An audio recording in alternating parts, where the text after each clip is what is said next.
श्री क्षेत्र जत अत्यंत जागृत आणि नवसाला पावणारी श्री मायाक्का देवी श्री भाग्यवंती देवी देवस्थान जत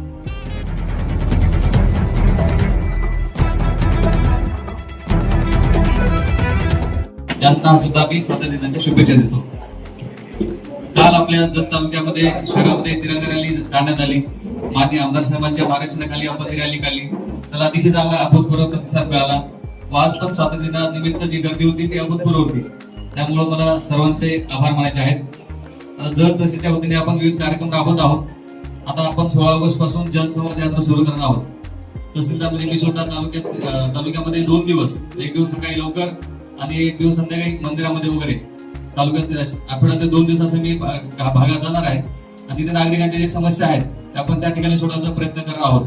आणि माननीय उपविभागीय अधिकारी साहेब आठवड्यात 1 दिवस गावामध्ये जाणार आहेत. अशा प्रकारे आपल्या पुढच्या 6 महिन्यामध्ये 123 गावं पूर्ण करण्याचा संकल्प आहे. त्यानंतर माननीय प्रांत मार्गदर्शनाखाली आता माझ्याकडे रस्त्याच्या 7 केसेस सुरू आहेत.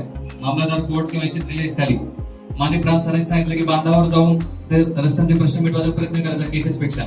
तर आम्ही प्रत्येक नायब तहसीलदाराकडे 5-5 केसेस दिलेले आहेत. ते बांधावर जाऊन शेतकऱ्यांना समजावून सांगून मॅक्झिमम केसेस मिटवायचा प्रयत्न करतील. त्यामुळे पुढच्या 2 महिन्यामध्ये रस्त्याची एक केस निघाली म्हणजे पेंडिंग राहणार नाही असं मी आज आश्वासित करतो. मागच्या एका वर्षामध्ये 6 महिन्यामध्ये इलेक्शन नंतर जवळपास 50 ते 60 आपण रस्त्याच्या केसेस निकाली केलेले आहेत, आदेश काढलेले आहेत. 155 चे 70 अर्ज आपण निकालेले आहेत. आता 40 अर्ज शिल्लक आहेत ते पुढच्या 1 महिन्यामध्ये आपण क्लिअर करणार आहोत. माननीय आमदार साहेबांच्या मार्गदर्शनाखाली आपल्याला इष्टांक प्राप्त झालेले आहे. जवळपास 3,500 पुरवठासाठी इष्टांक मिळालेला आहे. त्यापैकी आता 500 अर्ज शिल्लक आहेत.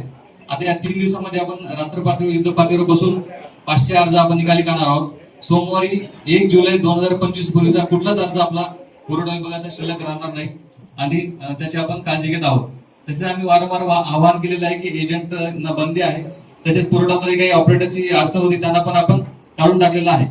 त्यानंतर आपल्याला पीएम किसान ऍग्रीस्टॅक साठी ऑपरेटरची कमी होती. त्यामुळे आपण ज्यांना नॉलेज होतं त्यांना आम्ही आमच्या स्तरावर घेतलेलं आहे. तो कुठल्या गावचा आहे, कुठल्या तालुक्यातला आहे आम्हाला काही माहिती नव्हतं. त्याचं नॉलेज घेऊन आम्ही त्यांना घेतलं. त्याचं विनाकारण कुठल्याही प्रकारे चर्चा होऊ नये अशी माझी विनंती आहे. आपल्या शेतकऱ्यांचे काम लवकर व्हावे. कारण कसं व्हायचं की कृषीच्या विविध प्रकारच्या योजना आहेत. योजनेसाठी फार्मर आयडीचं फेस आयडेंटिफिकेशन झाल्याशिवाय योजनेचा लाभ शेतकऱ्यांना मिळत नव्हता. आम्हाला माणूस मिळत नव्हता. आधी जत तालुक्याची अडचण आहे की स्टाफ कमी आहे. एकेकाकडे 2-2 चार्ज आहेत आणि जत तालुक्यामध्ये लांबचा तालुका आहे, दुष्काळी तालुका आहे. त्यामुळे तिकडून कोणी यायला तयार होत नाही. त्यामध्ये आम्हाला काही माणसं बाहेरून घ्यावे लागतात. त्यामुळे आपण ते घेतले आणि त्यांनी अतिशय चांगलं काम केलेलं आहे. जवळपास 700 ते 800